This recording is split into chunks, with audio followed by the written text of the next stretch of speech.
Yo cuando me propuso el día que habían pactado en la junta directiva de la asociación, no dije nada, pero hoy coincide justo con el día, con el aniversario en el cual pues mi padre se fue hacia la casa del Padre. Y me pareció oportuno hablar de eso, de la cuna al sepulcro.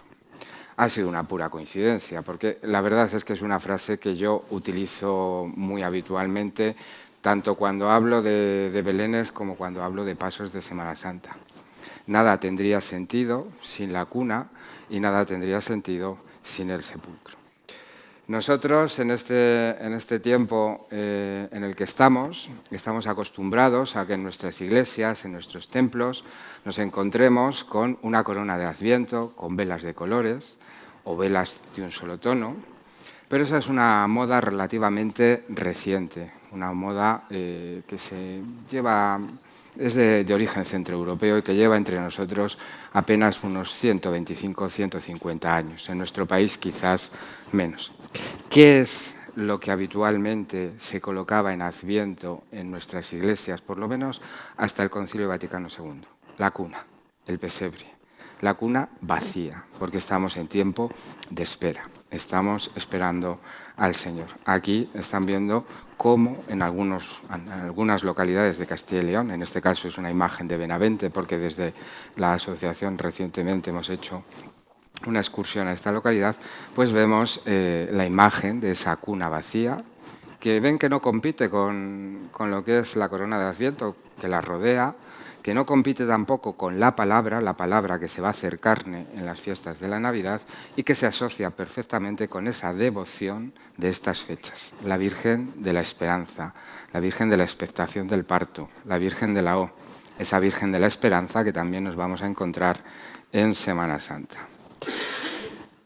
Cuando se habla de la cuna del sepulcro, pues todos nos viene a la mente la imagen de nuestro padre San Francisco de Asís. San Francisco de Asís es el que impulsa la devoción hacia la humanidad de Cristo, es el que potencia esa versión más humana del Señor y es el que se tiene por inventor, por creador, por promotor de lo que es el Belén tal y como nosotros lo entendemos. San Francisco, en la Nochebuena del año 1220, 1226, los hagiógrafos no se ponen de acuerdo, pues solicita a Giovanni Belita los elementos para hacer lo que hoy llamaríamos un Belén viviente, y entre esos elementos, lógicamente, lo que le pide es una cuna vacía. En otras versiones dicen que le pide una cuna con una imagen del niño Jesús. En realidad, lo que se hace es representar a lo vivo el nacimiento del Hijo de Dios con una misa que diríamos hoy campestre o al aire libre, y los hagiógrafos, repito, no se ponen de acuerdo si en esa misa se aparece la imagen del niño Jesús en el pesebre vacío o es San Francisco el que deposita la imagen del niño Jesús. Ante la cuna, ante el pesebre original de Cristo, trasladado en parte a la ciudad de Roma y conservado en parte en la Basílica Papal de Santa María la Mayor, ante esa cuna, históricamente, hasta fechas relativamente recientes, celebraban la misa de Navidad los sumos pontífices.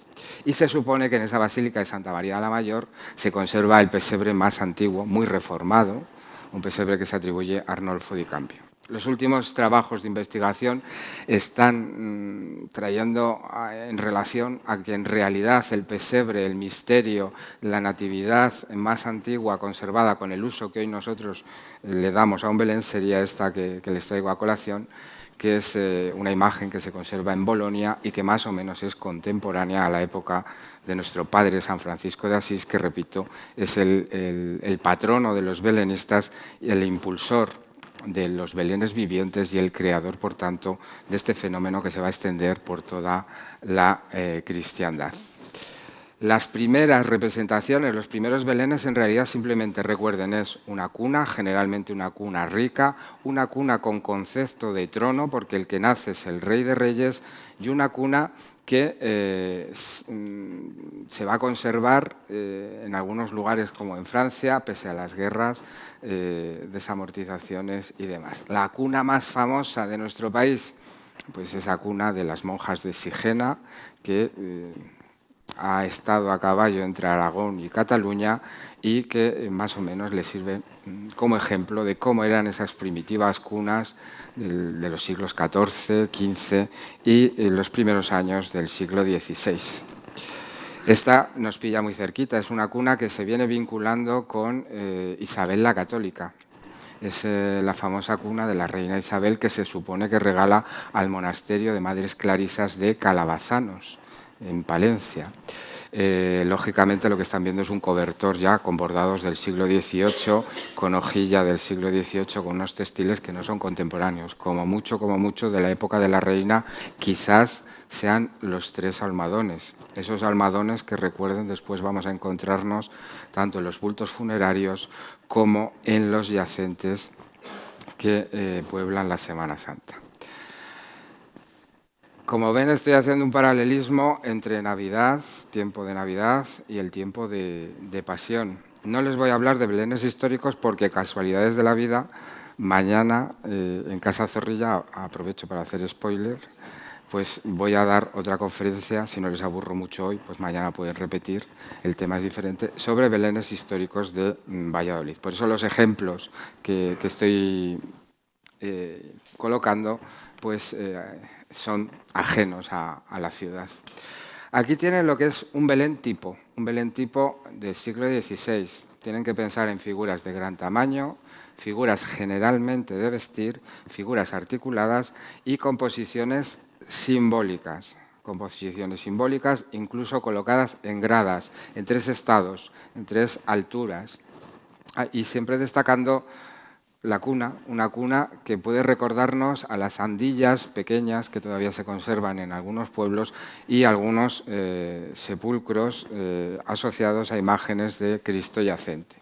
¿Qué tipos de Belén hay? Pues el primero, el más básico, el Belén viviente, en el cual pues, los personajes representan a los pastores, a los ángeles, a los reyes, y en el que normalmente la figura del niño Jesús suele ser la única que no es representada por una persona humana. Bien por respeto reverencial hacia la divinidad, porque no se puede representar así como así al Hijo de Dios, o bien por las inclemencias meteorológicas. No es muy sano tener a un niño pequeño al aire libre. Otro tipo de Belén sería el Belén tradicional. El Belén tradicional español, digamos que prácticamente no existe. Le han aniquilado las asociaciones de belenistas que han instaurado otro tipo de Belén del cual después les voy a hablar. El Belén tradicional español es un Belén que admite cualquier elemento. Cualquier elemento quiere decir que nos podemos encontrar desde el párroco que está enseñando a leer a los niños hasta la siega, la trilla, la matanza del cerdo, anacronismos, pero que vienen muy bien hilados porque tienen que tener en cuenta que es una representación de la vida y hay que adaptarla a los lugares en los cuales se va a representar. El Belén tradicional español admite todo tipo de elementos y se va a ir depurando y se va a ir enriqueciendo con todo tipo de complementos, sean o no, enlacen o no con lo que se va a representar. Son diferentes imágenes, generalmente en la escuela española, los belenes tradicionales españoles, o bien son de escuela catalana, con piezas de pasta de madera o de escayola como esta, o de escuela murciana, enlienzadas como estas, o como las anteriores, que están sin enlienzar. Es decir, una mezcla de diferentes elementos. Además de esto tenemos el Belén bíblico. El Belén bíblico, el Belén monumental, es el que han puesto de moda las asociaciones de belenistas. Las asociaciones de belenistas surgen en nuestro país, en concreto la más antigua de nuestro país es la de Barcelona, y vienen a realizar belenes que son pretendidamente históricos, con personajes recreados según la moda de la Palestina del siglo I, pero no les importa, como puede ser el caso de la iglesia prelaticia de San Miguel de Madrid, no les importa si esta iglesia se le tiene una devoción especial a San José María de Escriba, pues no les importa incluir a San José María predicando a los niños porque les está contando la escena que queda colocada al lado.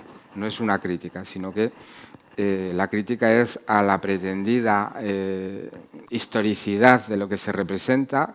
Con esa pretendida historicidad se suprimen elementos simbólicos como pueden ser las coronas de los personajes sagrados, pero otro tipo de anacronismos sí que se permiten. Anacronismos como este que viene al caso, siendo unas arquitecturas fantásticas, unas maquetas exquisitas e incluso insuperables, pues nos presentan el nacimiento del Señor en las ruinas de un templo egipcio, es decir, descontextualizado al máximo. Luego están los dioramas. Los dioramas son esos belenes que están encajados en un espacio mínimo, reducido, que se asocian a lo que es los tiempos actuales, que no disponemos todos de mucho espacio en nuestras casas, y en un pequeño espacio se representa una escena completa. Pueden ser dioramas que representen momentos concretos, como es la Noche de Reyes, el anuncio del ángel a los pastores, etcétera, etcétera. Yo he traído estos de la Noche de Reyes porque me parecen sumamente encantadores. Luego después está el Belén ornamental o Belén barroco, que en realidad enlaza perfectamente con el inicio de los belenes que se gestan en el siglo XVI, con los belenes de gradas. Es un Belén en el cual prima lo decorativo. El relato bebe de esas fuentes simbólicas del siglo XVI, XVII y XVIII, bebe de la literatura de los místicos y en ocasiones se reinterpreta con composiciones como esta que están viendo de la familia Angulo. Este es el escaparate que la familia Angulo ha montado este año para estas Navidades y que si ustedes pasan por su tapicería, pues seguramente Alejandro, tío y sobrino, pues les van a explicar perfectamente. Una composición en la cual pues hay que jugar de nuevo con los símbolos. Están viendo que la Virgen va coronada y que el ángel lleva la corona del Rey de Reyes. El Rey de Reyes es el niño Jesús, que además luce las tres potencias. Es Cristo, es Dios y es hombre. Estos tipos de belenes se enlazan perfectamente con el mundo cofrade. El mundo cofrade llega a composiciones que vistas desde la parte, digamos, más purista, pues pueden parecer irreverentes. Aquí están viendo el Belén de la Basílica de Jesús de Medinaceli de Madrid, en el cual, para conformar el mismo, se ha utilizado una imagen de Jesús de Medinaceli del siglo XIX muy blanda, como San José, y una divina pastora como Virgen María. Pero es que hay composiciones de este tipo que se utilizan por toda España. Ojo, repito, esto no es una crítica. Como dice un dicho mallorquín, el Belén y la mar siempre tienen que mirar.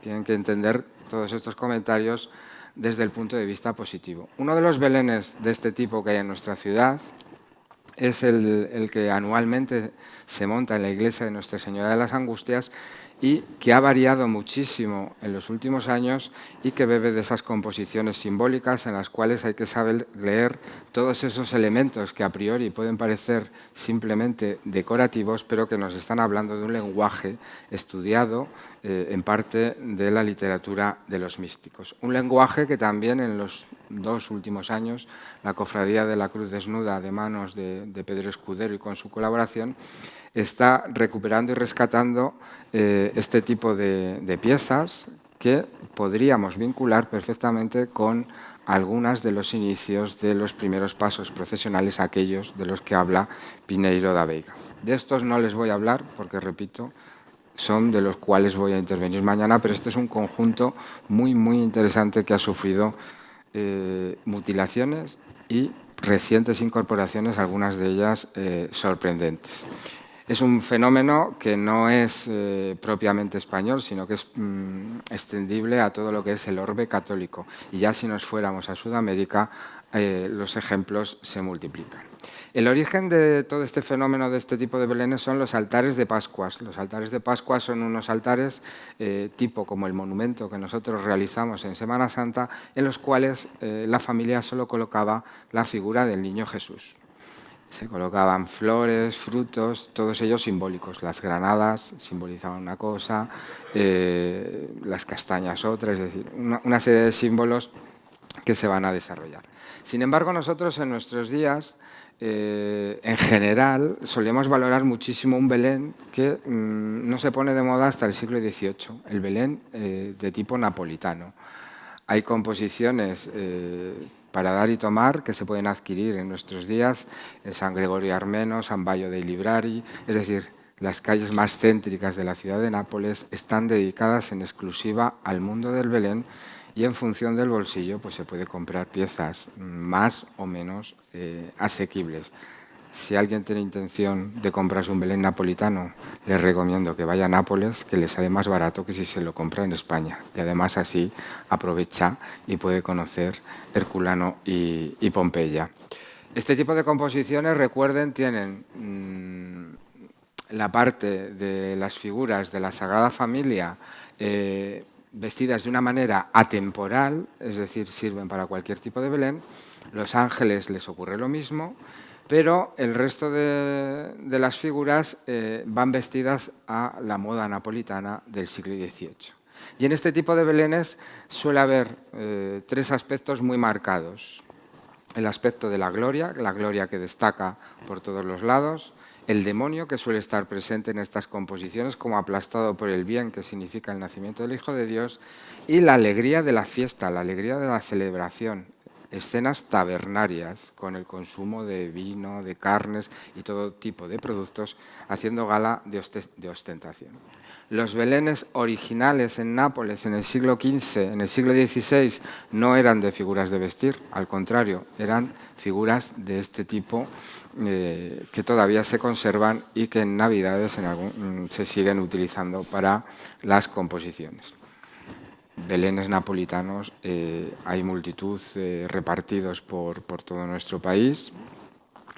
De los napolitanos que se conservan en Nápoles, quizás el Belén Cucinello sea uno de los más famosos.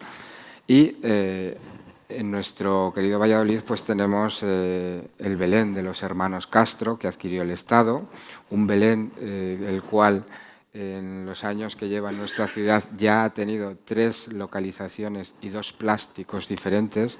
El último plástico, como ven, que es el que queda en la imagen superior a la derecha, difiere mucho del primer plástico original. El plástico es la escenografía, difiere mucho y, como ven, prima la museografía sobre lo que es el aspecto escénico que tienen todos estos belenes.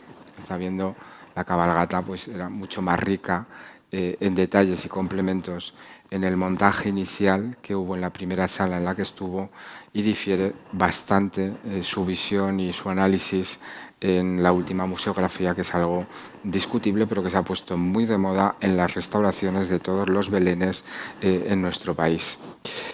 En los belenes napolitanos siempre hay una figura que se llama el benigno durmente, aquel que no se entere de nada, que vive plácidamente, que es feliz, ese personaje dormido que es ajeno al mensaje de los ángeles, ajeno a la fiesta, ajeno al nacimiento del Hijo de Dios. Pero él vive feliz, es el benigno durmente.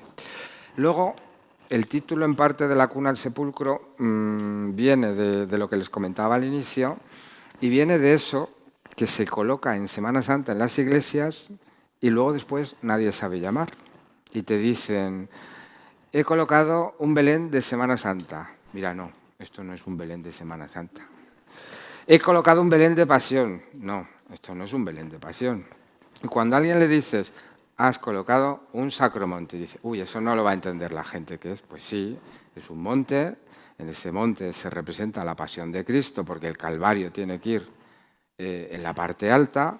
Y si quieres, en este caso sí que es opcional, y si quieres, al principio del sacromonte, lo que tienes que montar es el Belén. Tiene que nacer para poder morir. De ahí el nombre de sacromonte. Este tipo de representaciones se hicieron y se siguen haciendo. Se han puesto muy de moda en los últimos 15, 20 años, pero en muy pocas ocasiones se les llama por su nombre, sacromontes. Te encuentras con eso. No, es un diorama de pasión. No, un diorama no es, porque es una escena abierta, hay sincronía, hay varias escenas. Por tanto, Recuerden, un sacromonte es una representación de la pasión. Una representación de la pasión más o menos colorida, más o menos elaborada. Y lo normal es que tienda a ser vertical y que en algún lugar haya esa representación del nacimiento del Hijo de Dios. En muchos lugares lo que hacen es, una vez pasada la Navidad, van cambiando las figuras de sitio y hay anacronismos como este que vemos aquí, que justo en el sepulcro, mientras le están velando los ángeles al Señor, pues al lado está la cazuela de las gachas de los pastores que estaban en la escena de la Navidad. Sacromontes antiguos les han podido ver en diferentes exposiciones.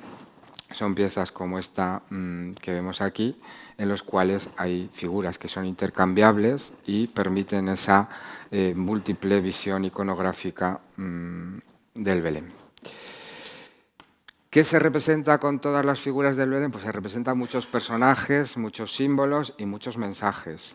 Normalmente los pastores adorantes suelen tener 3 edades y representan las 3 etapas por las que, si vivimos muchos años, pasaremos todos: la infancia, la madurez y la vejez. Son esos 3 pastores que es el pueblo llano, que se contraponen a los 3 reyes magos, que los 3 reyes magos también representan en parte esas 3 edades.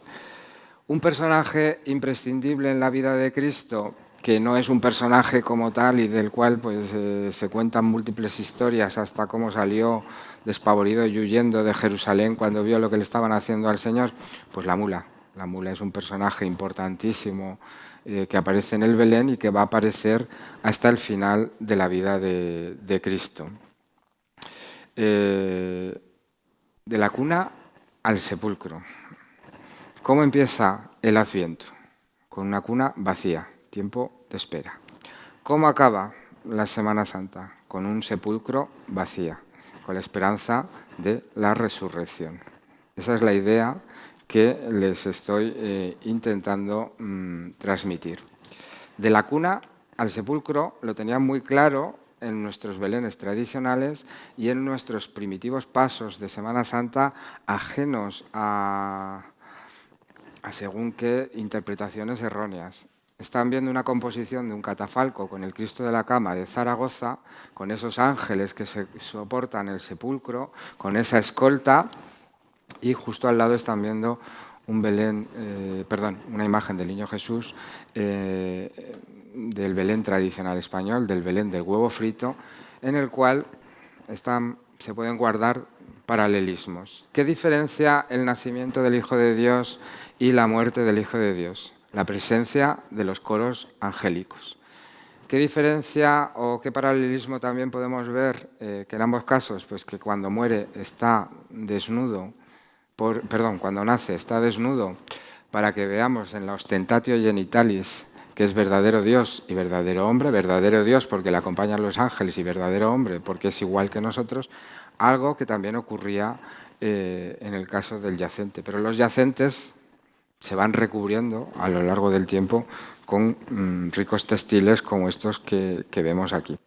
Por tanto, paralelismos que llevan a que algunas figuras, como esta de porcelana alemana de principios del siglo XX, se puedan interpretar desde esa doble vertiente o doble visión del ángel que está tapando al Niño Jesús y la visión barroca de esos ángeles que están cubriendo y que están llorando ante el cuerpo del Señor. Esta pintura en concreto estaba en la sacristía de la catedral, ahora mismo de aquí de Valladolid, ahora mismo desconozco dónde está guardada. De la cuna al sepulcro se pudo ver muy bien expresado en una exposición que hubo en Fátima en el año 2000, Rosarium, una exposición centrada en la devoción al Rosario y que empezaba precisamente con con una cuna vacía, rodeada de ángeles, unos ángeles que nos pedían silencio y pararnos a contemplar ese misterio, esa idea de la esperanza en la que confiamos a través de esa representación del sepulcro vacío. Los ángeles son importantísimos. Los ángeles es una de esas piezas indispensables en todos los belenes para identificar y diferenciar el nacimiento del Hijo de Dios de un nacimiento normal, de una persona común. Por eso los ángeles les vamos a ver en diferentes escenas. Aquí yo les he traído varias para que puedan elegir al gusto. Desde la anunciación de los pastores, el sueño de San José, la huida de Egipto, es decir, los ángeles pueblan los belenes. Y justo cuando va a iniciarse la pasión, también nos encontramos con ángeles.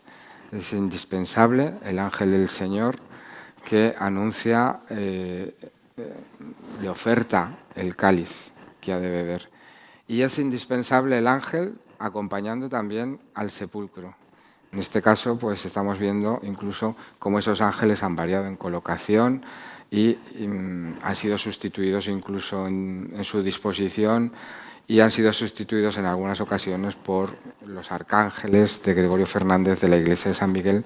Lo están viendo en la imagen de la parte superior a su derecha. Por tanto, los ángeles se mantienen desde la cuna al sepulcro y el sepulcro, cuando se queda solo, está vigilado por los ángeles, en alusión también a ese salmo que dice sobre el Señor: duermo, pero mi corazón vela, es decir, en ningún momento nos encontramos solo. Y una figura que suele pasar muy desapercibida en los belenes, pero que es fundamental y en la cual nosotros colocamos en el espacio y en el tiempo la imagen de Cristo, es la de los soldados romanos.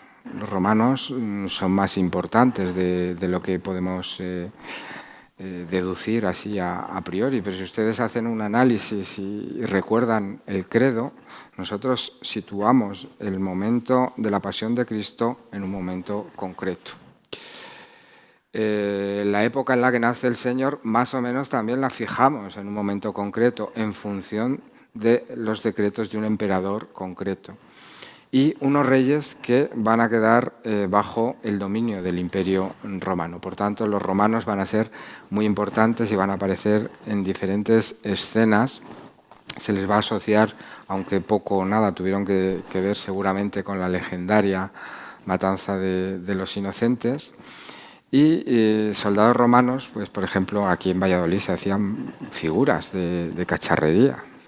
Creo que hay algún coleccionista por ahí en la sala que tiene una buena colección. Y las que se hacían aquí en la ciudad de Valladolid, pues eran de este tipo, como estas que están viendo, en la cual no queda claro si los que se representan son soldados romanos o son turcos venidos a menos, porque si se dan cuenta tienen esa media luna colocada de otra manera, muy romano, no lo parece. Este tipo de figuras las hacía un albañil en la calle Mantería y las pintaba su mujer. Y este tipo de piezas pues se vinieron realizando, copiando molde a molde hasta los años 60. Las últimas probablemente se dejaron de hacer, según Primitivo González, hacia 1961. Por tanto, si alguno de ustedes tiene alguna pieza de este tipo, pues sepa que son rara avis. Herodes, pues estamos viendo aquí 4 piezas, las 2 de la parte inferior. Las más pequeñas son murcianas, con un acabado más fino. Las 2 vallisoletanas de la parte que queda a su derecha tienen un carácter quizá más tosco, pero tienen el encanto de las piezas populares. ¿Por qué recordar a colación el Imperio Romano? Pues el credo. En el credo nosotros decimos que por nuestra causa fue crucificado en tiempos de Poncio Pilato. Estas figuras, por tanto, son fundamentales en el Belén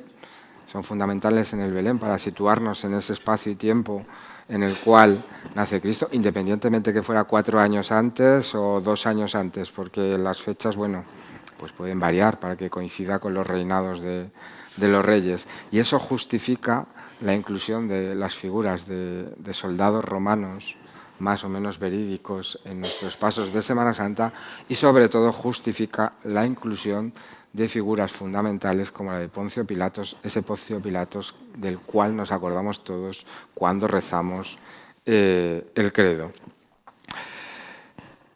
Los místicos son fundamentales. Santa Brígida de Suecia es fundamental para todas estas composiciones de carácter simbólico del Belén, pero también es fundamental para otro tipo de representaciones, como son las de la Semana Santa y los pasos de Semana Santa. He traído dos ejemplos, uno austríaco, que se conserva en Carrión de los Condes, que es esa piedad, esa Virgen de Vísperas, una piedad de piedra caliza similar a la que había aquí en San Benito de Valladolid, que ahora está en el Museo Nacional de Escultura, y una imagen del siglo XVI, la patrona de Trancoso de Portugal, la Virgen del Santo Sepulcro, en la cual, pues a través de los textiles, pues vemos una composición que nos puede parecer más barroca e infantil. En ambos casos, si ustedes se fijan, la imagen de Nuestra Señora tiene una cara muy aniñada, es muy joven, porque están realizadas, con esas dos estéticas tan dispares, están realizadas recordándonos las visiones místicas de Santa Brígida de Suecia. Santa Brígida de Suecia, cuando habla del momento del descendimiento del Señor de la Cruz, dice que cuando María recoge el cuerpo rígido entre sus manos y comienza a envolverlo en el sudario para enterrarlo, se acuerda de los días dulces de Belén en los cuales ella le cambiaba los pañales. Ese recuerdo no se puede representar colocando dos caras a la Virgen y el artista tiene que decidir, y cuando decide normalmente prefiere ponerle una cara de mujer joven, una cara dulce, más que una cara de dolor, por lo menos en los inicios de este tipo de composiciones. Esta Virgen, he traído a colación esta imagen portuguesa porque siempre me ha parecido una composición muy singular en ese aspecto. De la cuna al sepulcro, pues vuelvo a una cuna, a un pesebre, a un misterio, a una realización de aquí, de la ciudad de Valladolid, una de esas figuras de cacharrería que desaparecieron en torno a 1961, en un momento en el cual en el Belén se viene a representar, para representar el invierno, el hombre del frío. El hombre del frío era una composición que aparecía en todos los Belenes de España. En el caso concreto de Valladolid había dos versiones, una era de pie y otra era sentado. La más popular y la extendida por todos los Belenes de todo el país es la de sentado, con las gachas y el animal, el perro o una bota de vino en ocasiones. Pero en el caso concreto de estas figuras admiten variantes como llevar una caja de pastas, unos leños, y siempre con esa capa corta que nos hace referencia a que derivan de modelos de figuras eruditas del siglo XVIII que hacen alusión a ese famoso motín de Esquilache en el cual se acortaron las capas y se suprimieron las alas anchas de los sombreros, que aquí ven reducidos casi a unas simples boinas. Esos mismos cacharreros albañiles hacían piezas también de nuestras imágenes penitenciales.